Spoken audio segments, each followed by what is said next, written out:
Good afternoon, everyone, and welcome to today's webinar organized by the Rheumatology and Rehabilitation section of the Royal Society of Medicine.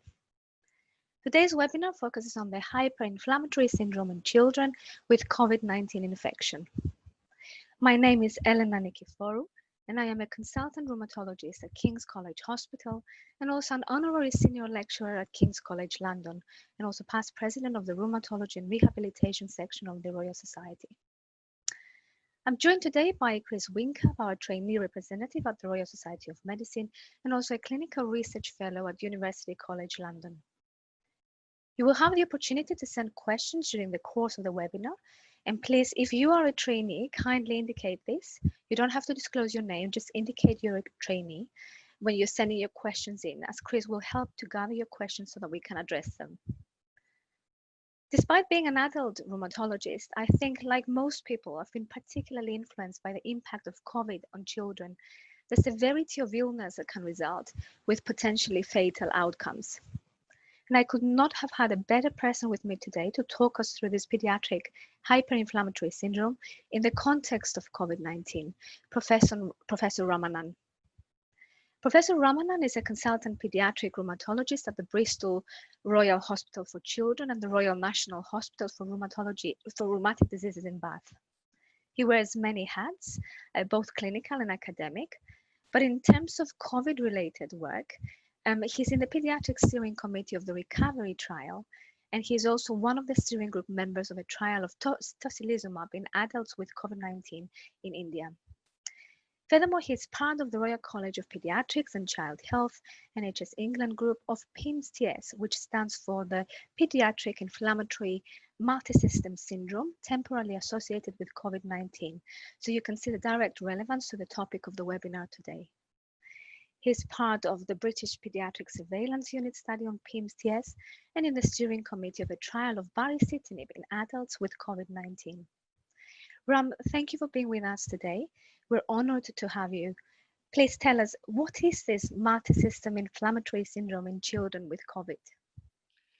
Elena, thank you very much. It's an absolute pleasure to join you, Chris, and our colleagues globally. And it gives me a pleasure to talk about a pediatric topic to an audience which might be predominantly adult.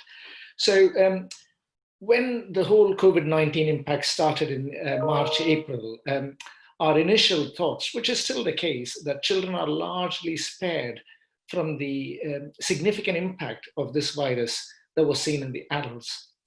Most of the children had minimal or no symptoms and were reasonably well and not needing admission.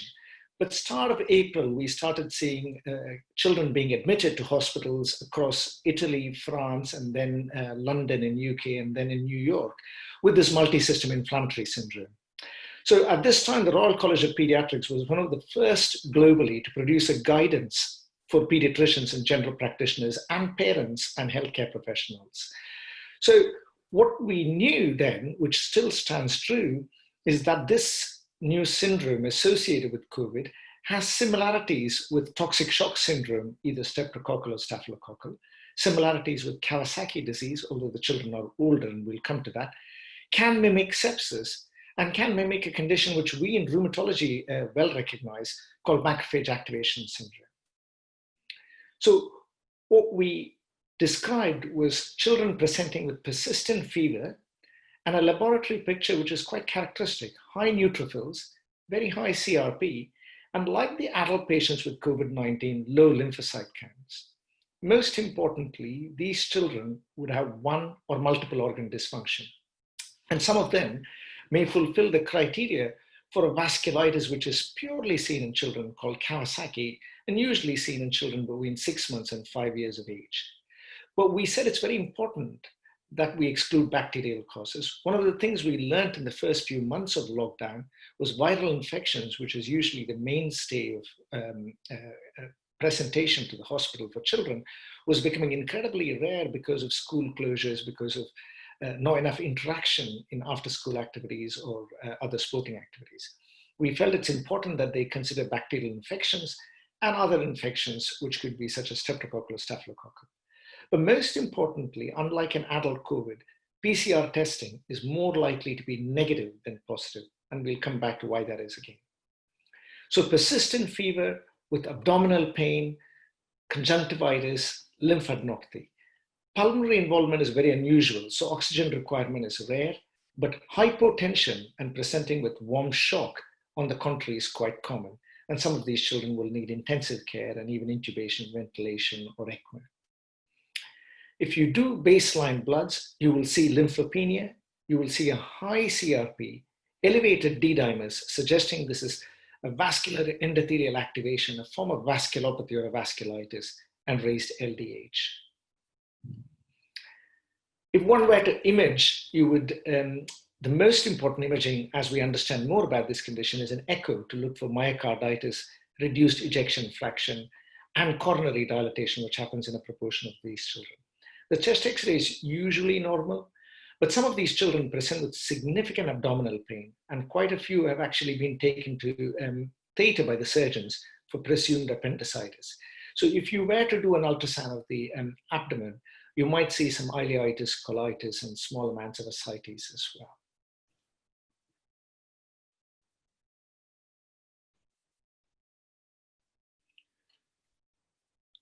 So when you consider management, the key is to look for multisystem involvement, to consider whether the liver, kidney, and neurological systems involved, to ensure that in a child with persistent fever that you appropriately introduce antibiotics.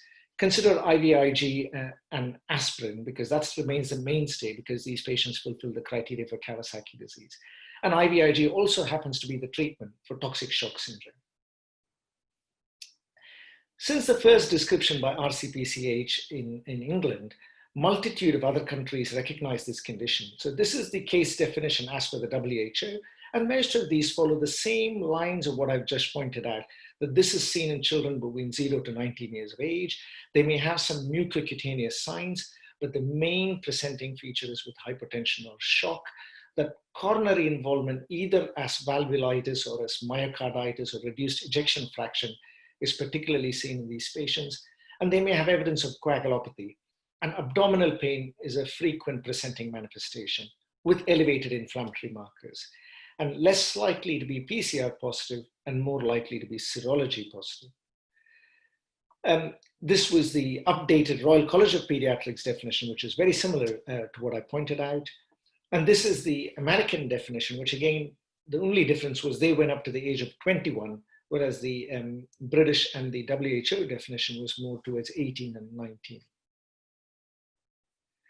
So let's look at this paper, which was published in JAMA, which chronicled the first 58 children in UK who presented with this inflammatory syndrome. Now, we in UK call this PIMS-TS, Pediatric Inflammatory Multisystem Syndrome. We thought at that time it was temporally associated. We now know it's certainly associated with SARS-CoV-2 infection. The WHO and the Americans call it Multisystem Inflammatory Syndrome, MIS, seen in children. So they both mean one and the same. Most important is this is seen in children between the ages of 5 to 15, which is very different to Kawasaki, which is seen in children between the ages of 6 months to 5 years. So what I'm illustrating here is that the mean age happens to be about 8 or 9. We do see, and for poorly understood reasons, a disproportionate number of people from Black, Asian, and minority ethnic groups having multisystem inflammatory syndrome. And a host of theories might explain this. It might be due to overcrowding, it might be possibly socioeconomic variables, or it might be true genetic determinants based on ethnicity.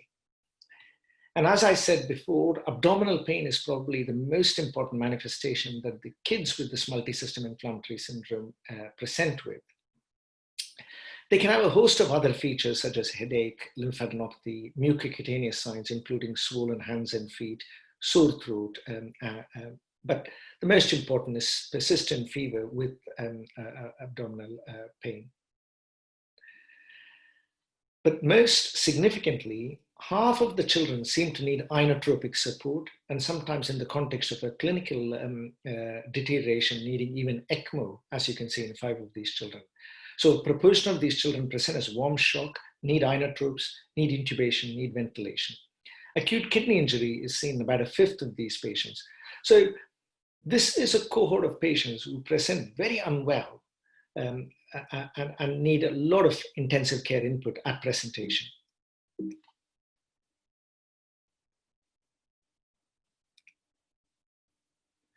So the treatment, most of these kids seem to respond very well to intravenous immunoglobulin and corticosteroids, either as pulse methylprednisolone or as continued couple of weeks of oral steroids. So these form the main bulwark of treatment that we've used, although a couple of patients got anti-IL-1 therapy in the form of anakinra or anti-TNF. And anti-TNF is more likely to be given in children with coronary aneurysms who are younger because of its known role in Kawasaki disease. So if you look at coronary aneurysm, which is a very characteristic feature of Kawasaki, a large vessel vasculitis, it's less common. Only less than 1 in 6 patients will develop coronary artery aneurysms. The most important message is that these patients are less likely to be PCR positive, so only 1 in 4 of them are PCR positive, but most of them, almost 80%, are positive for serology, either an IgG or an IgM. So this is probably a post-infectious antibody-mediated phenomena rather than an infectious viral-mediated phenomena. So if you look at the laboratory picture, lymphopenia, like in the adults, is a good marker of poor prognosis. Most, if not all of these patients have very low lymphocyte counts. And they have quite high CRPs. CRPs much more than we would see in Kawasaki or septic shock or even bacterial sepsis. The LDH is also elevated, and I'm only highlighting laboratory tests of value. So lymphocyte count, CRP, LDH. The troponin and proBNP, unlike in adult patients, is not something we use often. So we don't quite really understand the normative values. But it's clear that in this condition, because of the cardiac involvement, the proBNP and the troponin is significantly elevated in these patients, as is the D-dimer, which is, as I mentioned before, a marker of endothelial activation and vasculitis. One of the interesting comparisons to make is, since this condition shares features with Kawasaki disease, shares features with toxic shock syndrome, to look for what are the differences. So the Kawasaki patients are usually younger, between 0 to 5 years of age. The Kawasaki shock patients are also in the same age group, as are the toxic shock syndrome patients. Whereas the PIMS-TS or the multisystem inflammatory patients tend to be much older. They are usually about 8, 9 years of age. So that's an important discriminating variable. The lymphocyte count is another important discriminating variable. It's low in this hyperinflammatory syndrome, whereas it's more likely to be normal in the other diagnosis, which will be thought of as differential diagnosis for a child presenting in this fashion. And the CRP elevation that is seen in this hyperinflammatory syndrome is much more than what we'd expect in any of these other conditions, such as Kawasaki or toxic shock syndrome. Thank you, Ram. This is all very interesting. I'd like to take this opportunity briefly to ask our audience to send any questions in through to us. Any questions that you might have, we will try to address them all, hopefully. But just before we move on, Ram, it would be nice to hear about any geographical or ethnic differences in what we've seen to date in terms of this hyperinflammation syndrome in children. And I think you may have that coming up. No, that's very important, Ellen. And I think when we first identified this syndrome in UK, we thought, are we the only ones seeing it? And then it became clear that as each city or country has its peak of seroprevalence in the adults, a few weeks later, they see this condition happening in children, which also speaks to the fact that this is not an infectious event, but this is a post-infectious event. Probably the virus circulating in families, multiple adults coming in contact, and then the children, when they get the viral exposure, themselves are well, and then a few weeks later, and we'll come to what the putative theories are. So the first reports came a bit late from Italy, and then it was UK, and then France. And then, as you rightly point out, New York was hit a month later in terms of its peak. And immediately it was seen along the whole of the East Coast of America. And this article in New England Journal of Medicine a couple of months ago really highlights the same syndrome being reported in much larger numbers in the East Coast of US. And what I'm showing in this slide is really mimicking the adult seroprevalence. And you can see that we all know that initially, at least in the months of May, it was the East Coast, with New York being the most affected. So most of the pediatric cases of hyperinflammatory syndrome also seem to come from where most of the adult viral cases of COVID-19 seem to lie. And again, I'm just showing a few slides to illustrate that what we see in the American literature is no different to what we have seen in UK. There is no gender predilection. But what was significant is that they saw a third of the patients between the ages of 0 to 5, which is much less than what we did. And then the remaining 2/3 were between 6 to 12 and 13 to 20. Now, generally in US, they will take care of kids up to the age of 21. So pediatrics is a much more looser definition because they take care of young adults as well. And that's why the American definition for the multisystem inflammatory syndrome included children or young adults up to the age of 21. And what you see here in their cohort is again slightly different, but not massively. That PCR positivity was much more. We had about 25% of our patients being PCR positive. They had half of their patients being PCR positive, but almost all of them, 100%, being positive for antibodies. Again, demonstrating that the fact that they have IgG antibodies would mean that they've had viral exposure at least a few weeks ago. And you asked this very interesting question, Elena, about the ethnicity. And again, the reasons for this is not clear, and multiple theories can be speculated upon. But Hispanic population and African American population seem to be adversely represented or significantly overrepresented amongst the children who develop this multisystem inflammatory syndrome. And I think the difficult bit is untangling the socioeconomic variables that underlie this potential overrepresentation to what is true genetic determinants. And like in the European series, the American series again showed that abdominal pain with persistent fever was one of the key presenting features of this multisystem inflammatory syndrome in children. And what they're showing here is that the symptoms and signs that these patients present with can slightly vary depending on which age group. So in the 0 to 5, or the younger children, dermatological manifestations in the form of a non-specific maculopapular rash or mucocutaneous features were overrepresented. In the older children, abdominal pain was probably the most important feature. But the older children also seem to have more risk of having myocarditis, ejection fraction abnormalities, and presenting with hypotension and warm shock, which seem less likely in the younger children.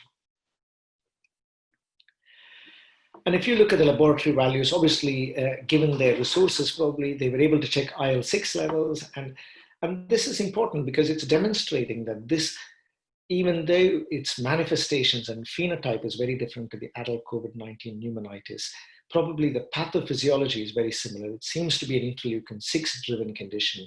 And as you would expect, you see high levels of IL-6 in all age groups, but more so when you're in the older age group. So the classic hyperinflammatory syndrome patient seems to have the most IL-6 circulating levels. And what's significant is, compared to the European series, a huge proportion, well more than 2/3 of these children, needed intensive care admission to a pediatric intensive care unit. And that speaks to the severity of presentation of these children. And you can see that quite a few of them needed mechanical ventilation and small numbers needing ECMO. But like in our experience and the European experience, most of them seem to settle with intravenous immunoglobulin and systemic glucocorticoids.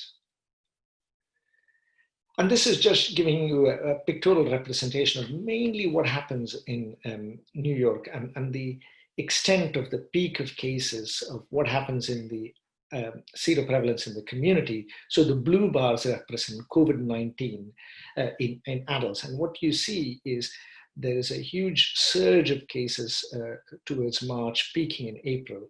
And then the multisystem inflammatory condition starts happening a couple of weeks after. So really 5th of April was their highest peak. And then you start seeing most happening about 2 to 4 weeks.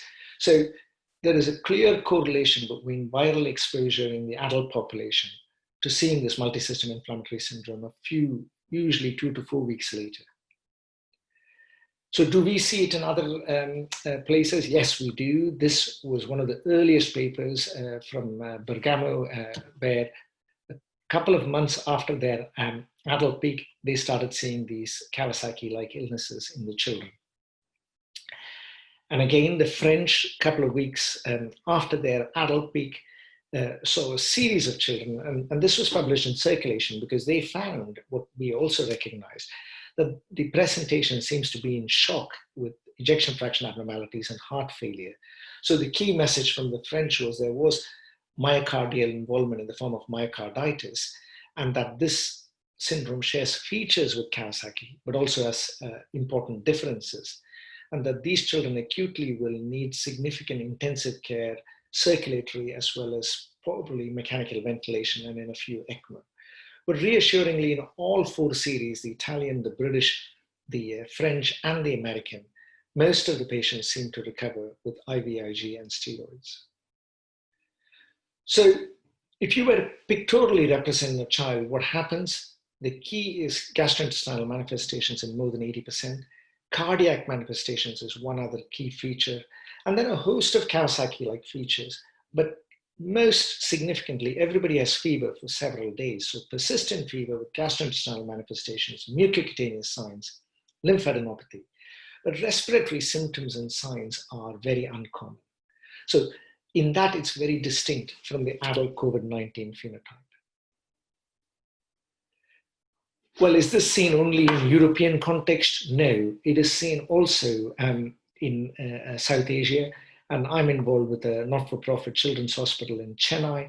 And we have, because the Indian COVID is sadly raging as we speak now, so it's several months down the line from the peak in Europe and in US. So we reported the first 19 children with this multisystem inflammatory condition. And there are some differences, but broadly in keeping with what was seen in Europe and North America. So the median age was about 6 to 8, with slight differences between who's PCR positive and negative. Serological positivity was more than PCR positivity. Gastrointestinal symptoms were only seen in half, unlike the 70 to 80% in the Western populations. And again, hypotension was present in 2/3, but actual mechanical ventilation was less needed in this cohort. But intensive care admission was needed in 2/3 of these patients, and most of them recovered with IVIG and steroids, bar one patient who was given toscalizumab. So the laboratory markers were very similar to what was seen in Europe and US, which is they have an elevated CRP. The low sodium is a very important prognostic marker. So presence of low sodium should alert the pediatrician to the fact that these are the children who are most in need of intensive care input. They also had a couple of patients with high ferritin, probably the ones who evolved to become macrophage activation syndrome. But half of the, 2/3 of the patients had coagulopathy in the form of prolonged clotting. So what we think happens is that you get a primary SARS-CoV-2 infection, viral infection. In the adults, we all know what happens. You get pneumonitis and alveolitis. You have activation of the neutrophils. You have we now know more about the type 1 interferon signaling that seems to be a key determinant. And you have the pro-inflammatory cytokine release, which might be a restrictive pulmonary cytokine storm, leading to what we then see. But we also know that perhaps repeat viral exposure in a children may result in an antibody-dependent enhancement. And I'll give you some parallels to that, leading to a cytokine storm or a hyperinflammatory state. In the adults, we know that the risk factors are older age, high neutrophil count, and organ dysfunction and coagulation. We also know that the IL-6 might be one of the key cytokines in the adult COVID, classic COVID phenotype, which is why you see the high CRP. You have vascular endothelial activation, which is why a lot of the adult COVID phenotype patients also have high D-dimers. There's strong role for complements, which is why there are trials ongoing trying to block the complement C5 to C8 pathway. And then we also, in children, see certain conditions which give you a hemophagocytic syndrome in the first few years of life, which are usually due to defects in apoptosis. And the perforin and granzyme are classic apoptotic mechanisms which enable you to clear a virus. And if you don't clear the virus, you will have, through the NK cell, persistent antigenic stimulation, resulting in a cytokine storm. Thank you, Ram.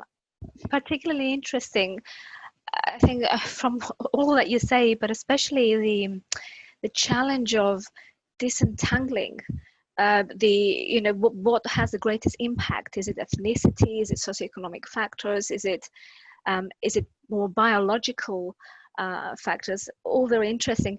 I've got some questions from the audience. You've already touched on the use of IVIG, so I might as well start with this very first question that has come in. Have you seen coronary dilatation only at follow-up, with the initial echo showing normal coronaries? Should these patients receive IVIG then? That's a very important question, and the answer is yes. We have seen children whose first echo is normal, sometimes the second echo is normal, and then the third echo either a few days later at presentation while they're an inpatient, because when we first saw these patients presenting so ill, we were doing in some institutions where we had the capability daily or alternate day echoes. And so the first and second echoes would be normal, and then they would develop an echo abnormality later on in the form of coronary dilatation. In terms of IVIG, I think we almost always, in a child who presents unwell with features of this syndrome, will give IVIG, whether they have coronary abnormalities or not. If they have coronary abnormalities, apart from IVIG, one would think if there's persistence of inflammation in spite of the IVIG or persistence of fever, then we immediately step in with intravenous steroids followed by a course of oral steroids. Thank you. There's another one here. Widespread clots and PEs were seen in adult patients. And obviously we can see that in the vascular inflammation features in PIMS. Were we seeing PEs in these children? No, we weren't seeing PEs. We knew about the hypercoagulable state in adults, so there was a lower threshold for anticoagulation. But true major emboli, thromboemboli wasn't a feature. There was always speculation that in some of these patients, there was probably microemboli affecting the cardiac circulation, but less the pulmonary circulation. These children seem to have a mainly pulmonary spared effect. So there wasn't much in the form of either lung parenchymal involvement or pulmonary embolism, although there was in most of these patients, anticoagulation was very actively considered and introduced. Back on the geographical aspect, Ram, we've got a question here. Unlike the UK, the US has an ongoing epidemic of COVID.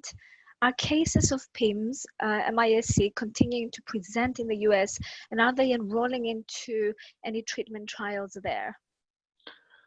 To my knowledge, they're not enrolling in any treatment trials, and we'll come back to what we are trying to do here with recovery. But I think they're continuing to see children, but they are not seeing it at the level they were seeing in New York and the East Coast as they spread.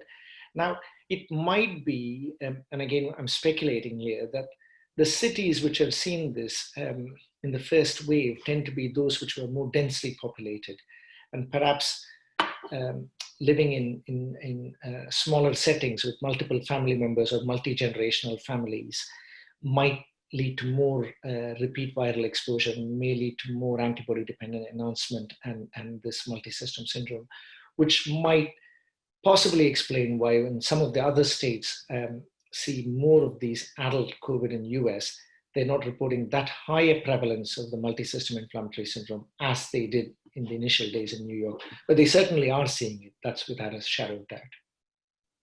If I can take a couple more, some really interesting questions coming in, please keep them coming. Related to reports on the severity of disease in adults being positively associated with obesity. potentially some New England Journal of Medicine data on this. Can you comment, Ram, and if linked, postulate on why a post-infectious inflammatory condition would be influenced by this factor? Yeah, and that's a very important question, because the same has been observed in kids, although in a smaller number of patients, that obesity and Black, Asian, and minority ethnic seem to be the two risk factors, at least in UK populations. Now, we know that if you have higher levels of adipose tissue, you have greater propensity for IL-6 release from the fat cells. So if you stimulate adipose tissue, you can produce a greater IL-6 release. So it's possible that in these stimulated hosts who have a greater amount of adiposity, there is a greater propensity for IL-6 release, resulting in a greater inflammatory state.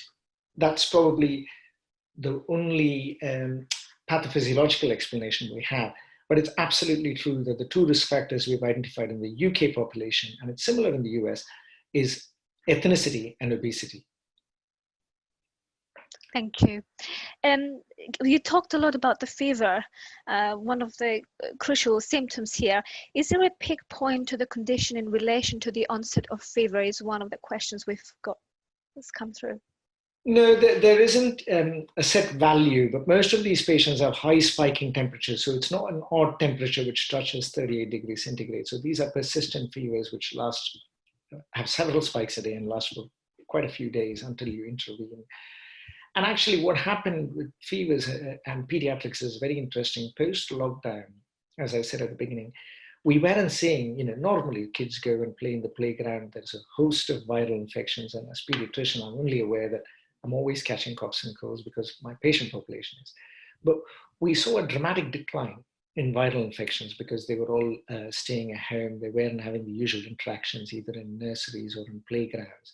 So all fever became significant causes. Normally in a child, a fever is more often than not likely to be viral. But in the months of April, May, June, it became very clear that any fever in a child was going to be from a significant cause. We weren't seeing the usual viral infections. So these were spiking temperatures and lasting for days.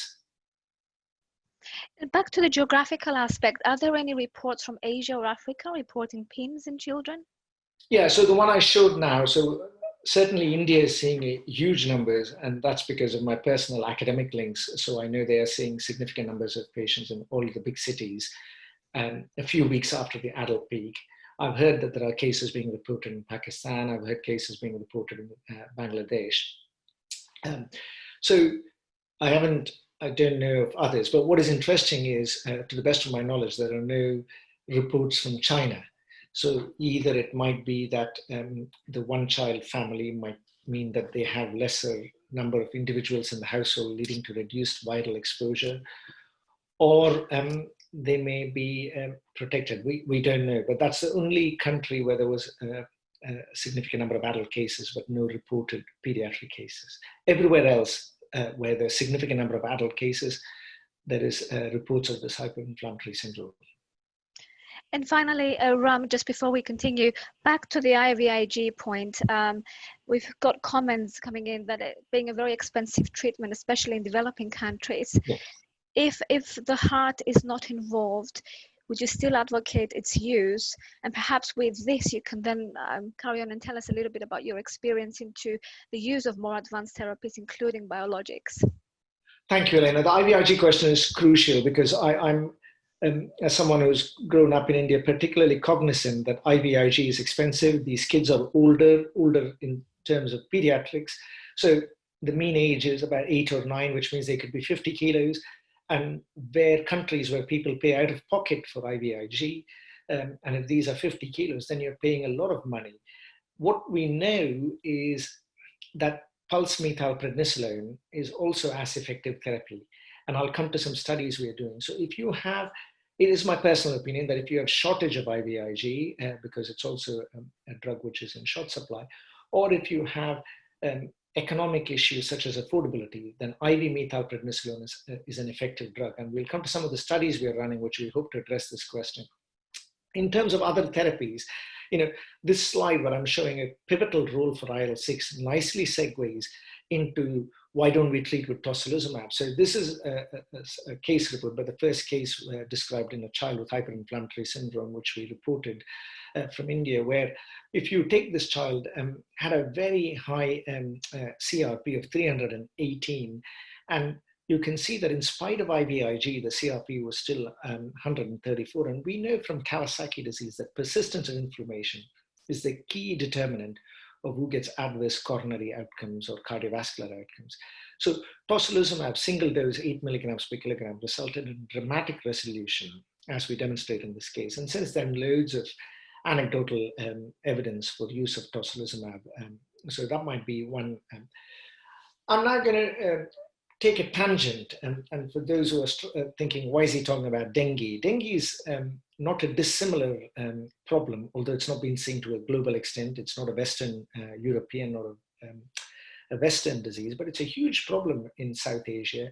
And what happens in dengue is you get, it's an arbovirus mosquito-borne disease, and we think that when you have the inoculation of the mosquito bite, you have infection of the dendritic cells in the skin.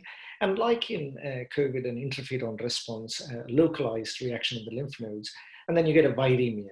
Now, we know that the antibody response is again not dissimilar. You get IgG first, followed by IgM, and the NS1 is the antigen, so you'll have a viremia phase. One of the main problems with dengue for the last 3 decades in vaccine development has been this concept of antibody-dependent enhancement. So every time someone gets, some of the children get contact with dengue or a dengue vaccine, they produce an exaggerated immune response, which is what we term as an antibody-dependent enhancement. And this has proved to be a huge stumbling block in control of this disease, but also explains why some children get severe dengue, while the vast majority get very mild dengue. And dengue, again, is a condition where most people who get exposed to it have little or no symptoms. Some get mild symptoms, and then a few get a hemorrhagic shock syndrome. So if I was to speculate what's happening here, it might be that repeat exposure with conformational changes in S protein. And we know that there are lots of coronaviruses circulating in the population that kids are frequently exposed to, particularly in developing countries. And what you have is, in some people, an effective antibody response, infection clearance. And in others, you probably have a more a variable mechanism because of the conformational changes of the S protein, and you get this antibody-dependent enhancement. And then you probably activate your immune system and result in a cytokine storm or a hyperinflammatory state. And I'm just explaining that a different way. A virus enters a healthy cell, activates the immune system. The mild patients will clear the antigen, the immune cells will attack the infected cells, and you recover. Or you can have a viremia and you'll have a moderate amount of illness with immune dysregulation. Or you see in some adults a severe inflammatory state, and you have a host of cells which are involved in this process. And we have a multitude of proteins. So we speak of the spike protein and the S protein, but there's a host of other proteins which also have a role in modulating the antibody-dependent enhancement possibilities, which still remains a putative hypothesis. We don't have any evidence base for it. Thank you, Ram. Very much related to what you've just told us, we have a nice question here. Could the understanding of the pathophysiology of this syndrome be a good model to understand autoimmune disease? I'm not sure if it's a good model. It'll be a good model to understand hyperinflammatory states in autoimmune disease, which is not uncommon. If you take Still's disease, macrophage activation syndrome, or a cytokine storm, is one of the major causes of morbidity and mortality. Lupus patients get macrophage activation syndrome, and many a time we're not sure when a lupus patient presents with cytopenia. Are they cytopenic because their lupus is active? Are they cytopenic because they have a bacterial infection? Or are they cytopenic because a viral infection has now triggered a cytokine storm? I think it will help understand more than autoimmune diseases, virus-induced, and the SARS-CoV-2 virus has been non-discriminatory in which part of the world it affects, but there are several other viruses which cause a significant amount of morbidity and mortality in South Asia, in Latin America, and in Africa, which perhaps a better understanding of this will lead to better therapies for those. And dengue is one example that I just highlighted, which kills thousands of children every season and hundreds of thousands globally. Thank you. What's the reason for the low sodium is another question. Is it inappropriate ADH secretion? It could be, we don't know, because we've never checked the markers for SIADH, which is one good explanation. We also know that in Kawasaki patients, low sodium is a poor prognostic factor. And we are not quite sure about the mechanism. It's a great question with not a good answer. Considering the pattern of some adults not developing antibodies, there's another question. What proportion of children who fit this criteria were positive on serology? In the UK series, it was 80% were serology positive. In the North American, it was 95%. And I think well more than 80% in all series. Now, is that what we'd call as confounding by bias? We're only diagnosing this in children who are antibody positive. I don't think so, because most pediatricians in UK will think of this based on in any child with persistent fever and with the appropriate clinical phenotype. So I'd say 80% are antibody positive. Back on the treatment aspect, interested in tocilizumab use targeting IL-6 receptor. Obviously, we've seen, Ram, from what you've told us, the crucial role of IL-6. I've lost the question, just 1 second. Just want to make sure I ask it exactly as it was posed. Give me 1 second. It's gone as I was presenting it.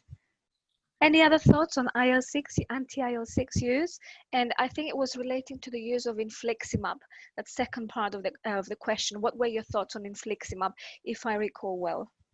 Yeah, no, we believe that the biologics have a role. It's my personal belief that IL-6 is probably the best biologic, but there are some who think IL-1 inhibition with anakinra, because of its short half-life, is a safer one. We all agree that Infliximab might be a good drug if you have a young child with clear coronary aneurysm, which mimics Kawasaki, because there have been randomized controlled trials of Infliximab. But for the older child with abdominal pain and so on, perhaps, excuse me, tocilizumab or anakinra is a better choice. We have designed a study and applied for funding where we're going to compare all three biologics in this condition, anakinra versus tocilizumab versus Infliximab. So if we are funded, and if we are in the unfortunate situation of having a second peak, then we will address this question. I'll come back in a year's time in RSM and tell you the answer. Well, with that remark you've just made, Ram, and based on your extensive involvement in COVID-related research, what have we learned, or are we expecting to learn then? Can you tell us a little bit more from ongoing trials? No, thanks, Elena. So, the recovery trial has been one of probably the greatest success stories of NHS and British medicine. So one of the important things about recovery trial is conventionally trials for children happen a long time after a trial in adults, but here we opened it at the same time. And we also started a surveillance study because we think there are at least 350 plus children with this condition in UK. So we're collecting data on all of them. We're also doing biomarker studies. So the original recovery trial in adults was using 4 agents, loperamide, ritonavir, prednisolone, or dexamethasone in adults, prednisolone in kids, hydroxychloroquine, azithromycin. But it became clear with time that a couple of these arms were redundant in adults and even less relevant in children. So we currently run the recovery trial in children, answering exactly the question one of your colleagues had asked, which is, because IVIG is expensive, because it's a blood product, because it's in short supply, why can't we use IV methylprednisolone, which is cheaper, more accessible? And really, if this is a vasculitis, in all vasculitides except Kawasaki, methylprednisolone is a drug of choice. So we are hoping to address this question in this study. So the recovery trial currently in children with hyperinflammatory syndrome will recruit either methylprednisolone or IVIG. And then immediately you can randomize to the second arm, which is tocilizumab or no tocilizumab, as long as you have a high CRP. So we are hoping to address both questions of IVIG or steroids and of tocilizumab. For those who are interested, I put this is a preprint, it's not been accepted yet, but this is a consensus management pathway as well as investigation pathway from the British group run on a Delphi process, which I was involved with, and this is on the preprint website, so for those who are interested. So what are the key messages? Really, that there is a new syndrome, which is multisystem, more related to a post-infectious phenomena, which is seen in cities where there's high prevalence of adult COVID-19. The presentation can be as an acute abdomen. The labs mainly look out for a high CRP, low lymphocyte count, and high D-dimer.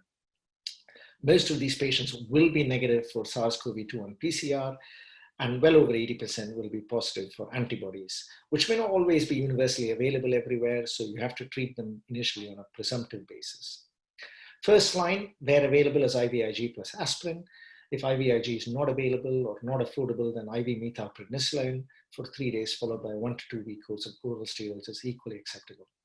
IL-6 blockade in refractory children is certainly worth considering, only in units where there are pediatricians used to using toscalizumab.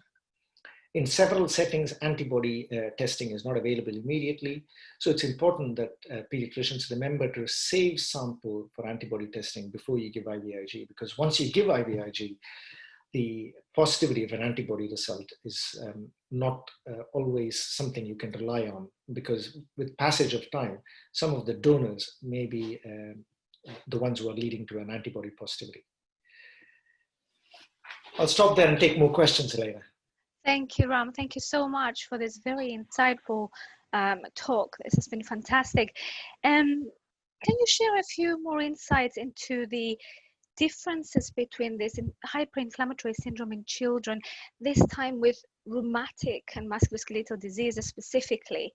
Have you got any experience in that sort of, any sort of highlights from that compared to children without?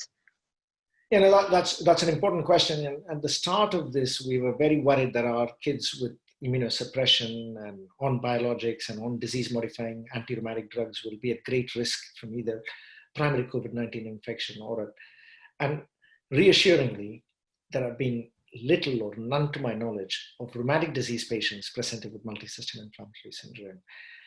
One could speculate, and one can only speculate, whether some of the biologic agents they're on are proving to be protective. We certainly know from an adult IBD registry in Spain that being on anti-TNF seemed to provide you some putative protective effects, say. So certainly our rheumatic disease patients, children, have not been adversely impacted at all. And we've advised all of them all along to continue with their biologics and their treatment so that we don't have flare of their underlying rheumatic diseases. Thank you. We are now going to focus entirely on questions by the audience. I will invite also Chris Winkup to share some of the trainee questions or any other questions that you've come across, Chris, that you'd like to bring on also with your trainee hat on. Please let me know, and I'll carry on looking at the questions from the participants in the meantime. Thank you very much for a fantastic talk. I can see that we still have some questions popping up in the Q&A here, so I'll encourage the audience to keep sending more through, and we'll get through as many as possible. If you are a trainee, please just mention that when you're typing a question in. One of the questions we have here is about the long-term effects of this disease in children. Now, it's probably still fairly early days, but do you have any initial indications, or is there anything that you've seen from perhaps the adult side that might suggest what the long-term effects that this disease might have on children? That's a great question. So far, it's reassuring. Some unpublished data suggests that cardiac follow-up at 3 months wasn't showing significant amounts of sequelae, so that's reassuring. In terms of more softer symptoms such as cognitive impairment and fatigue, it's too early to say. But the most important variable in the concern was whether there was cardiac sequelae, and that was more reassuring. At 3 months, most of the patients from unpublished data suggest that they're all settling down. That's on a large 500 patient cohort. Okay, and another question we have here is, with everything that's changing in the UK currently, are you expecting there to be a risk of a rise in the number of cases, in particular as we're seeing schools reopening? No, and I think that's extraordinarily topical and highly, one's got to be very careful. I think, firstly, it's important to say this. Children going to school is incredibly important. We don't want a generation of children to be disadvantaged by not having access to education and so on. And it still remains the case that the vast majority of children are going to have mild or minimal or no symptoms. The hyperinflammatory syndrome is less of an issue from schools, from what little we understand, and more of an issue from the adult seroprevalence, so living in households with multiple adults who get the COVID-19 and then having repeat viral exposure. There's a small component of, it's an unknown, Chris, so we will have to wait and see, but I think the benefits of children going to school significantly outweigh any tiny risk. So it sounds like we're going to have to be quite aware of this condition if we see more cases coming through at any point. Obviously, with this becoming more and more topical and us seeing more and more, what would you really suggest to perhaps general practitioners or non-specialists in terms of the key clues of when they should be worried about a child might be picking up something like this? And that's an important question. It's actually quite simple. This is not a subtle condition. These are children who will have persistent fever, which, we're not talking about one spike of temperature, persistent fever. So I think the combination of persistent fever and abdominal pain. The slight trick is, because these are older children, older relatively in the pediatric age group, they could be 8, 9. Sometimes, when a 1-year-old develops fever, most parents will immediately seek attention, as will most GPs say, you need to go get seen. A 9, 10-year-old, there may be sometimes a reluctance to take them within a day or two. But I think persistent fever and abdominal pain are the key presenting features. Should not be ignored and should get medical attention. Okay. And kind of on that topic, someone's asked about the different presentation of the disease across childhood and adolescence. Do you see very, very young children like babies picking up this condition, or is it seen later? No, we haven't. We've actually published a paper in Lancet Rheumatology, which just came out yesterday, where in the COVID 3 months, we saw a series of 7 children across 5 children's hospitals, Bristol, Grey Ormond Street, London, Evelina, and Leicester and Cardiff. These were all children under 1 year of age who actually had classic Kawasaki, but a very severe Kawasaki, all of whom needed Ivig, steroids, and Infliximab. I think we didn't think they had COVID. None of them was PCR or antibody positive. So I think under 1 or under a couple of years of age seems very unlikely. But for pediatricians and for general practitioners, shouldn't forget that other things also happen at the same time. So what we have seen as a pediatrician in Children's Hospital is there has been a delayed presentation of lots of things which we should have picked up earlier. So I think a big message is that COVID is mild in kids, and that just because there is COVID doesn't mean other things have gone away, and remembering that and not disadvantaging children from delayed diagnosis of other conditions. And I think as they go back to school and with the winter, there'll be more viral infections, respiratory syncytial virus, which is more of a worry in the younger ones, bronchiolitis and so on. So it's going to be testing times, because not everything, COVID will be thought of in every context, but not everything will be COVID. I think related to that, Ram and Chris, one of the comments that we have seen here in the chat is a concern about more the infectivity aspect. Children being infectious. Yes, it potentially is a much milder disease in kids, but it's that concern to parents about how infectious could they be. And what is there anything we know about that? I was hoping nobody would ask that question. That's a much more challenging question to answer. So the true academic difficulty about schooling is whether children could be effective carriers and then bring it home. And we have to wait and see. There have been some conflicting studies. There have been some which said that younger children are not that effective carriers, but older children are. And that is very plausible, because the distribution of the ACE receptor, which is crucial for this virus, increases with age. So children under 5 seem to have not much ACE receptors in the nasal mucosa. So perhaps that's one of the reasons why they're more likely to not get ill or not have.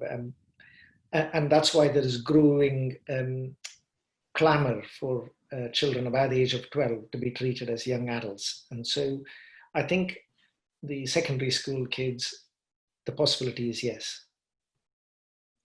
But again, educational setbacks and disadvantaging a whole generation has to be careful. And just as we've managed opening up of most other sectors, this has got to be done carefully and managed carefully. But the risk of transmission is there, while the risk of the primary host, the kids themselves being unwell, is low. There is no denying that there will be a risk of transmission. Thank you. Chris, any other questions from your side? Yeah, so interestingly, we've had two questions come through at exactly the same time on the same topic, which are with regards to long-term follow-up. So with these patients, in particular, if they have cardiac involvement, would you follow them up like Kawasaki's disease, or is short-term follow-up all that's required? And then a supplementary question to that was, would you continue aspirin in the long term in these patients? So while we don't know the exact answer to this, we follow them up like we do for Kawasaki, which is getting another echo at 6 weeks or 3 months of age. And if that one's normal, you generally stop the low-dose aspirin at that stage. If the 6 week or 3 month echo is still showing signs of abnormality, then there was a set Kawasaki follow-up protocol. So they would be followed up for longer term. So I think if at 3 months they're normal and their echo is normal, they probably would be discharged unless their pediatrician's interested or they're part of some follow-up study. Okay. And one of the things that we see in adults is often a large amount of pulmonary scarring following infection with COVID. Is this something that you're seeing in the children as well? And does that need any particular different kind of follow-up? No, we aren't seeing it and we aren't looking for it, nor do we believe it to be the case that needs looking for, because they don't have much pulmonary symptoms. So in the absence of pulmonary symptoms, we think there shouldn't be any evidence of pulmonary fibrosis. So it's just systemically, are they well? And then cardiac are the only two areas we focus on. Okay. And if I can ask just a question about pathophysiology, we know it with a lot of rheumatic diseases that there are differences in the genders affected, the gender spread and things like that across puberty. These children seem slightly on the younger side than to be hitting puberty, but do you think that puberty is playing a role in their abnormal immune response to this, or are these patients too young to have had those effects? No, we've seen some adolescents as well, but so far we have no evidence to suggest that there's a gender difference or that there is any pubertal influence. The two variables which have consistently come up are obesity and ethnicity as risk factors. Okay. And we've got a question here about twin studies. So I appreciate, again, this is possibly slightly rare and studies may not be seen as yet, but are you aware of any genetic basis that underlies the increased risk for these children? I'm not, but I know there are people looking at it. The numbers is going to be a huge issue. You know, I think we are talking of probably in the whole of UK, there have been less than just about 600 admissions in children from either primary COVID or multisystem inflammatory syndrome. So, and we think there are probably 300 odd kids with multisystem inflammatory syndrome, which we'll know from our surveillance study. So, and then to find twins or siblings is going to be quite a needle in a haystack job. Mm. And I think we've got time for just a few more questions, if that's okay with you.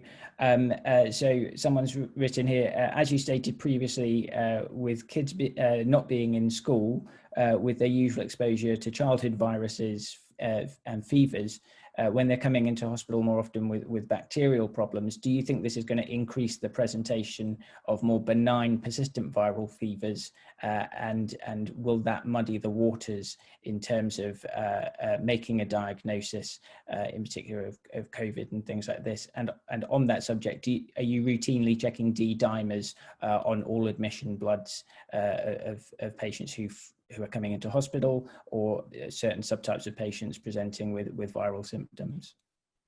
Yeah, the first question, I think we have to wait till the schools open, but I think most GPs or really most of us in children's hospitals, A&E departments, will be bracing ourselves because people will be a lot more worried about all fevers. And that's going to go on for a few months, because normally parents are very good at discriminating their own child when they're well and ill, but it's thrown a spanner in the works. And so we think we'll see a lot more anxiety, and from our end, a lot more difficulty in discriminating who's a well child. But I think most pediatricians are capable of discriminating who's well and who's ill. D-dimer, no, we would only do it if we suspect hyperinflammatory syndrome. We don't do D-dimers otherwise. And given it's a clotting sample, taking blood out of a child is difficult, and we wouldn't want to do, on top of a full blood count, a clotting sample as well. So. And I know that you mentioned in your talk that the outcomes tend to be pretty good, but a question here is, are you aware of any reported mortalities in children with the hyperinflammation? Yes, I am. I'm aware of at least 2 deaths in the UK, and I think there have been deaths in the US. Highly, very tiny numbers.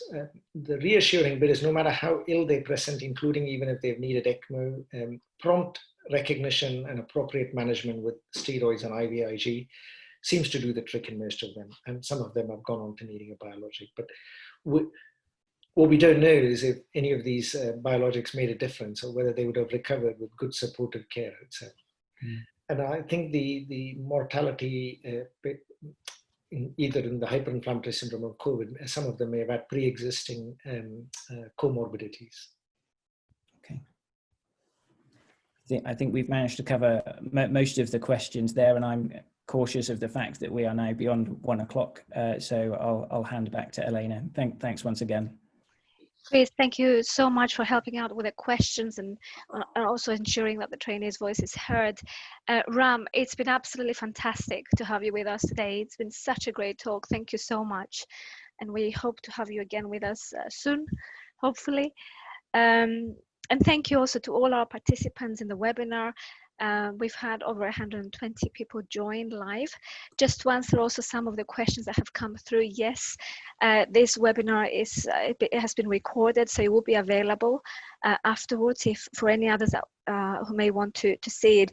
But on this, I'd like to now briefly introduce my lovely colleague, Dr. Stephanie Barrett, who is a Royal Society of Medicine trustee and council member, also previous president of the Rheumatology and Rehabilitation section of the Royal Society of Medicine. Stephanie, welcome aboard. You've played a crucial role in starting off this series of webinars with a focus on COVID and rheumatology. And I now invite you to give us a little update on what's been done and available online and what's to look forward to. Over to you. Okay, thank you very much, Elena, and thank you, Ram. Wonderful, wonderful webinar, really, really good. And we've got a lot of international delegates. One of the webinars we had in the past, we had about 600 delegates and from 23 different countries. So this is what we want to keep up in the future, keep our little friendships with abroad and increase our circle.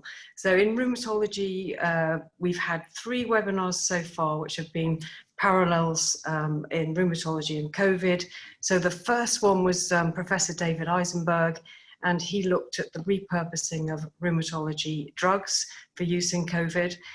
This was a half-hour webinar, and it can be found on YouTube. Our second webinar was Jess Manson from UCL, and she presented a beautiful presentation on the COVID storm, cytokine storm. Another half-hour webinar, well worth looking at, and that's on YouTube. Please look at our website and find directions to that, or look on YouTube itself.